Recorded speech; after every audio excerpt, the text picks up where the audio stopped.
in every culture.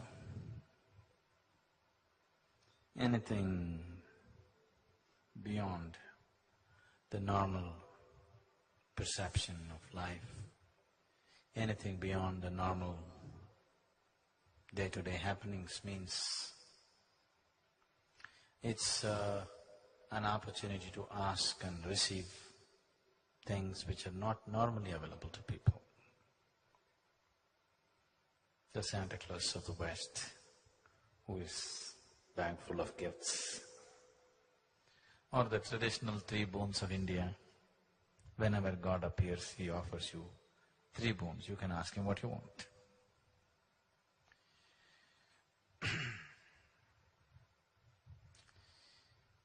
This interpretation or this direction of lore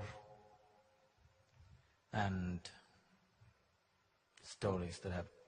why this lore has taken in this direction is always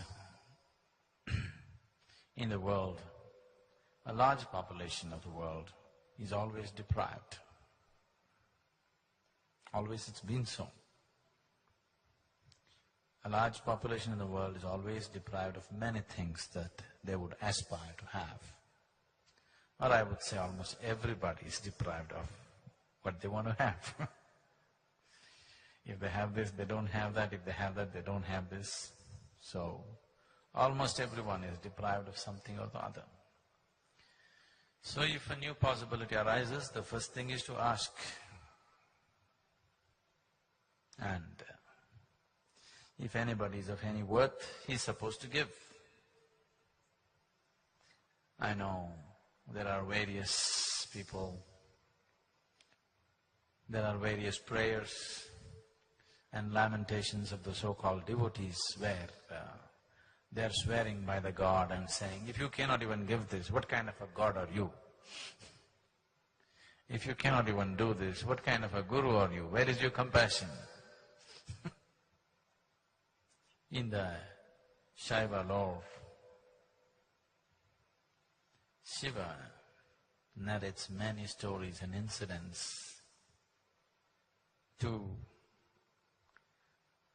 highlight the limitation, to highlight the trouble that one can get into just by giving indiscriminately. The trouble that both the giver and the receiver can get into by simply giving somebody something that… for which they are not yet there. If they had evolved their life to a point, to that which they are desiring, it would anyway happen. But before they reach there, they want to have it. Before you evolve yourself to a point where you're ready to receive something, if you receive something, the great gift may become a great curse. There are any number of people on the planet who manage to somehow manipulate situations to get something that they want and suffer immensely because of what they received. They would be better off with the desire, but by fulfilling the desire, they get into deep trouble. So both the giver and the receiver can be in a lot of trouble simply by giving something or by receiving something for which they are not ready.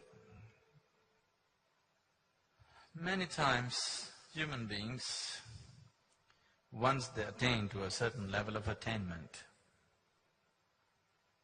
they have an urge to be overly compassionate. Misplaced compassion always comes from your ego. You want to be the most compassionate person on the planet. Wherever anybody needs anything, reach out. This is not coming from any kind of understanding or wisdom or awareness. This is coming from wanting to be the best or the most. Whatever you do, you want to be the most. Wherever you go, even if people say, I'm stupid, people want to say, I'm the most stupid person in the world. Even there they want to stand first. Somehow they want to be the best, one way or the other. I want to be the most intelligent or I want to be the most stupid. I don't want to be lost in between. I don't want to be ordinary. I want to be somehow special. So you want to be the most compassionate. This problem is there among people. They want to be the most compassionate.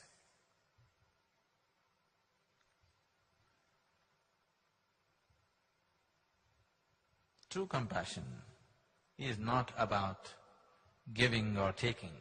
True compassion is just doing what's needed. You have no preferences of your own. Simply doing what's needed is compassion. You revving yourself up into a huge amount of emotion and reaching out to somebody is not compassion. This is just self-satisfaction, devious ways to fulfill yourself. Compassion is possible. Genuine compassion is possible when there is nothing to fulfill in you, you're just doing what's needed. But always, if you get into a deep emotion and do something, you think that was a very compassionate moment. No, you are seeking self-fulfillment. I'm not saying anything right or wrong, it is still coming from a certain inadequacy.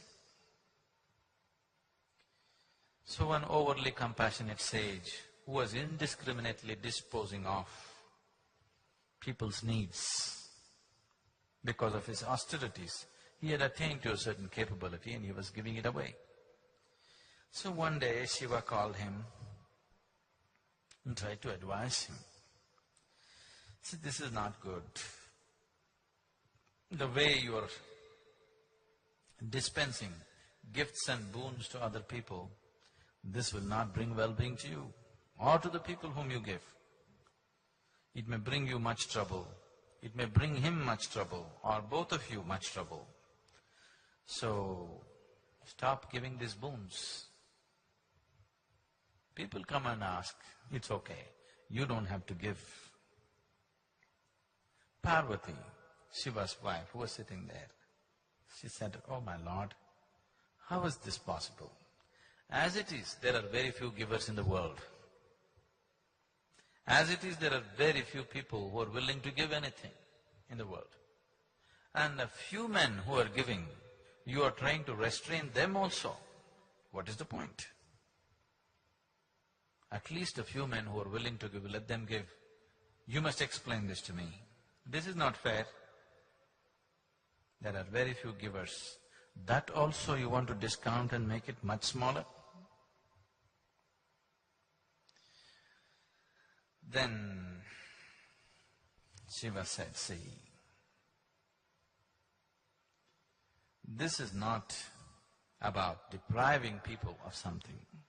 This is not about depriving the world of receiving something. Nor is it an effort to deprive the person to have the pleasure of giving something. It is just that instead of helping people to evolve where they will naturally receive the bounty of life, an unevolved person, if you give something, you will only overburden him. You will only destroy his life.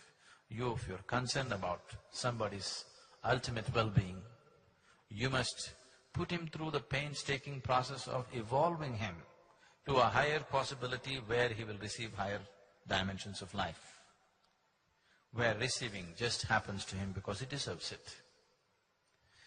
If you gift a ton of gold to an ant, it will only crush the ant. It will not make the ant rich, it will only crush the ant. So what you give, how you give is very important. You don't just give because somebody is asking. Let me tell you a story. Once there was a very sweet sage. Sweet one, not like me.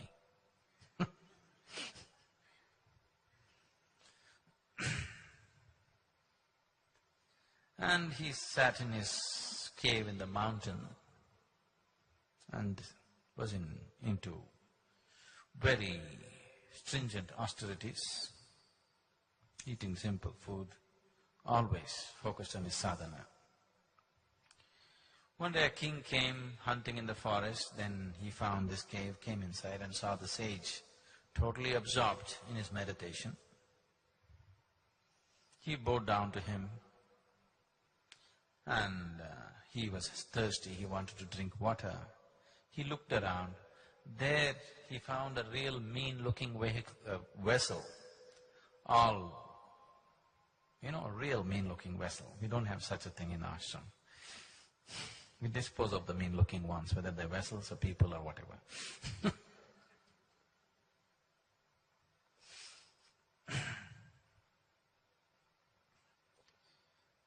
The king thought, such a wonderful human being, so deep in his meditation, so dedicated, why should he use such a mean-looking vessel? So he rode back. Then he sent some of his men and said, leave 2 most wonderful golden urns for him to use, 2 golden vessels. So his king's people came, took away this mean-looking vessel and put up these golden vessels. And after a few days, the sage opened his eyes and to perform his morning ablutions and also for other purposes, he looked for his vessel, it was not there. Because he could not find it anywhere, then he found these 2 golden vessels. It was not very convenient, they were too elaborate, ornate and heavy, but he decided to use it because there was nothing else. Life went on for a few days. One day, a very mean-looking person with a very mean mind, with mean intentions, came in the direction. He walked into the cave and the first thing his eyes fell on the golden vessels. Then the sage welcomed this man, served him a small meal that he had. The man ate, but his eyes were fixed on the golden vessel. The moment the sage closed his eyes to meditate, the man picked up the golden vessel and ran. When he ran, the sage saw in his meditation this man running away just with one golden vessel. Then the sage ran behind him. Both of them ran. The man saw the sage coming and ran faster and faster. But because of all this yoga, the sage could run faster. By the time the thief reached the town, the sage caught up with him. Then that man, he was too tired to do anything else. He placed the golden vessel at the sage's feet and said, "Forgive me." People gathered around them. And the sage said, "No, I had one more. You just forgot to take the other one. I just came here to give you the other one." And the man didn't know what to do.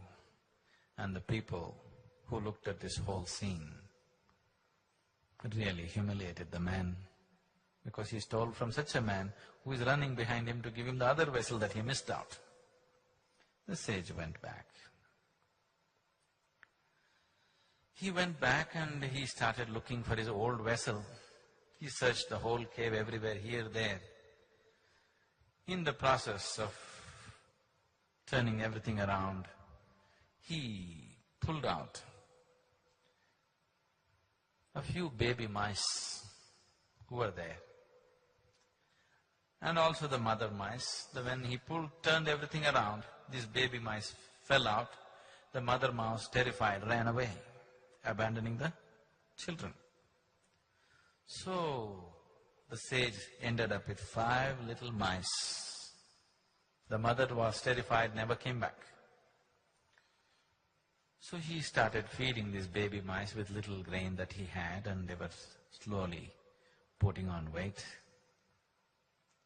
One day, a cat walked in and mopped up 4 of them. The 5th one, the willy one, went and hid in a corner and escaped. But 4 of them, the cat mopped it up. Then this one mice, he was feeding it and making it grow. Then one day the cat came. He chased away the cat. The mouse was so terrified. So the sage, out of his compassion, thought, how long can I protect this mouse? Every time the cat comes, I'll have to open my eyes, I have to come out of my meditation. This won't work. Out of his siddhi, out of his capabilities, out of his sadhana that he has done, he decided to turn this mouse into a fierce cat. So the mouse became a cat. So the other cat stopped coming because here there is a fierce cat. After some time, a wild dog came looking for the cat. Then he chased away the wild dog, but the wild dog hung around, waiting for an opportunity to get the cat. Then he thought this doesn't work, and again he used his powers, turned the cat into a dog.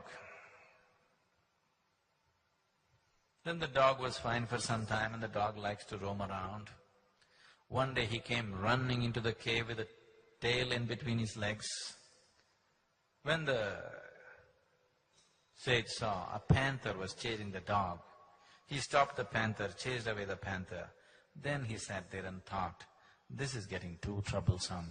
Every time I close my eyes, either I have to protect a mouse or a cat or a dog or something.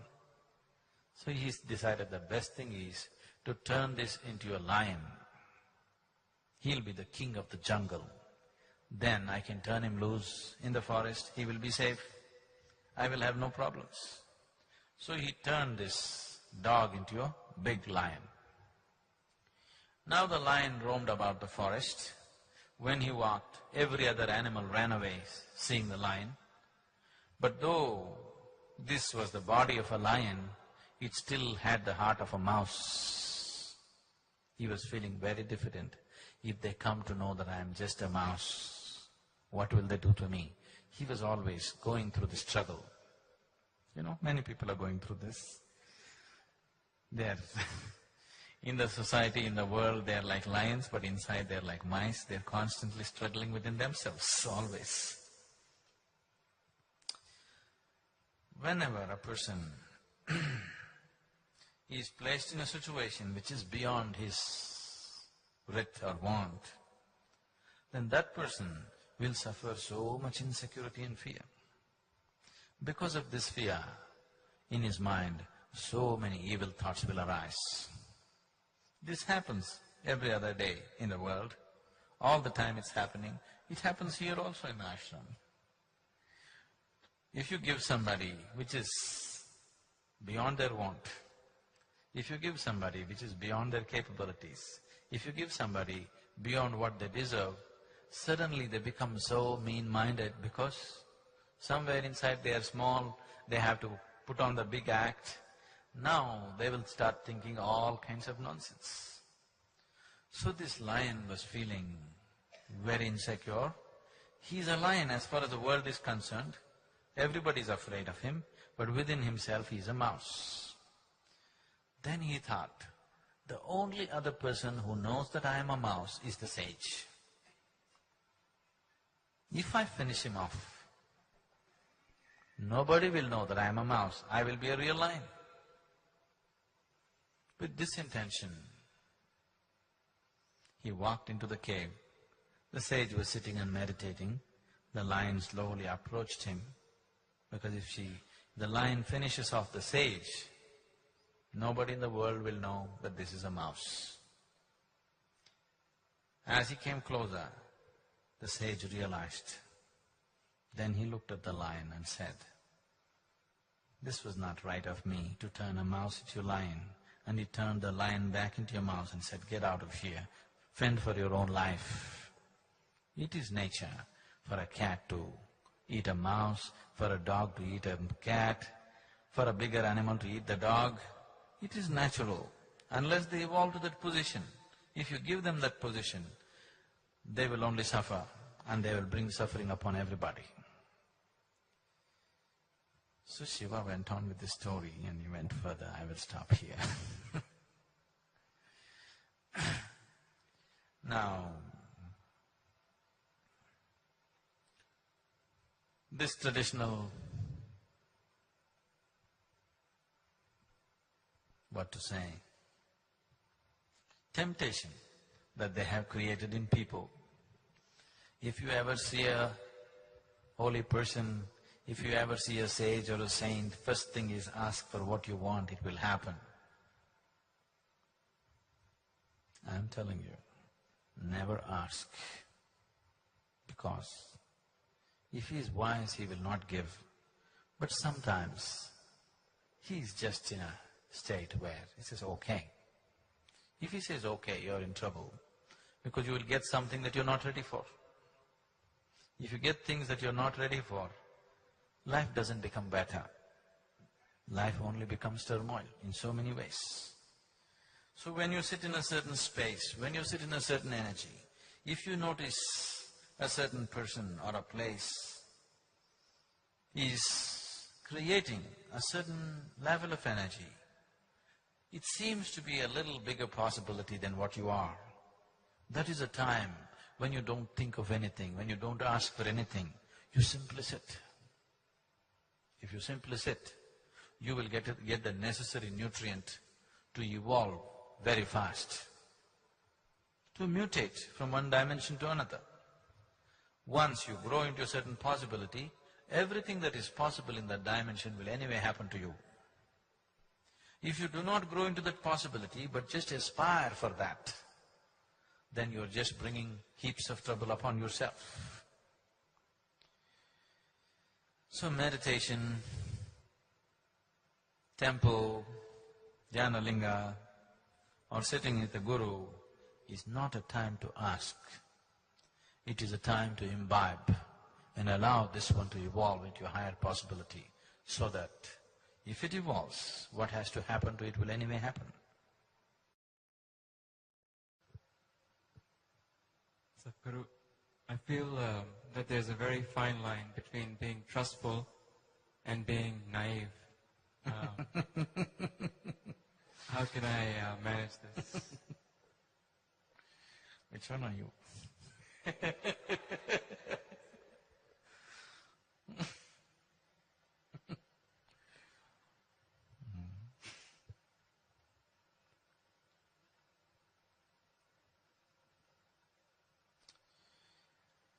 Right now,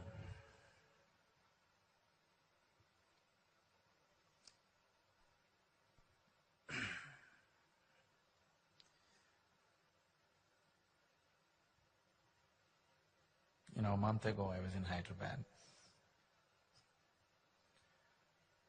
After I spoke in one of the meetings, the local newspaper next day reported, Sadhguru denies God. Headlines they put. The heading of the article was, Sadhguru denies God, or something like that. And it went on to describe how I deny God. Why these things happening is simply because instead of using your naivete, I am constantly trying to help you to be doubtful about everything. Because I'm telling people, anyway you have a doubt about everything, you don't trust anybody in your life, please see this. You don't really trust anybody in your life. Even people with whom you have lived for 10 years, 20 years, if they do one act that you cannot understand, immediately all kinds of suspicion will arise about them, isn't it? Yes or no? If they do just one thing that you cannot understand, any number of suspicions will come in your mind. A guru is always a suspect.